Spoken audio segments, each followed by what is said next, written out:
కామారెడ్డిలో నిర్వహించేది బీసీ దుర్వ సభ. ఎందుకంటే ఇది తీసుకొచ్చేది ముస్లిం రిజర్వేషన్. నేను పొద్దుగా కూడా చెప్పిన ముస్లిం రిజర్వేషన్ మీరు తెచ్చేది ముస్లిం రిజర్వేషన్ అప్పుడు ముస్లింలకు రిజర్వేషన్ అవుతుంది, అది బీసీలకు రిజర్వేషన్ అవుతుంది. సో అందుకే బీసీ దుర్వ సభ అంటారు. కామారెడ్డిలో పెట్టబోయేది టైం లిమిట్ లేకుండా ప్రెసిడెంట్ కు బిల్ అట.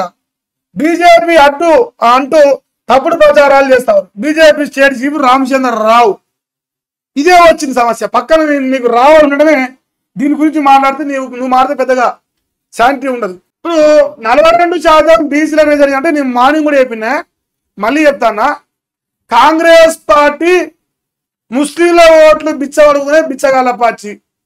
అవునా కాదా? 100% వాళ్ళది అదే పార్టీ, అదందరూ తెలుసు. మీరు దేవుళ్ళ పేరుతో బిచ్చబడుకుంటారని మమ్మల్ని అన్నప్పుడు అదే డైలాగ్ వాళ్ళకు కూడా వర్తిస్తుంది. మీళ్ళకు మాయిల్ ఎంత దూరం, మాయిల్ నుంచి మీళ్ళకు అంతే దూరం. ఈ 42% రిజర్వేషన్ లో పొద్దుగాల చెప్పినట్టు 5% హిందువులకు పెరగబోతోంది, 10% ముస్లింలకు రాబోతుంది. మరి 10% వచ్చినోడికి ఎక్కువ లబ్ధి జరుగుతుంది. కాబట్టి ఇది ముస్లిం రిజర్వేషన్ అని చెప్పాలి.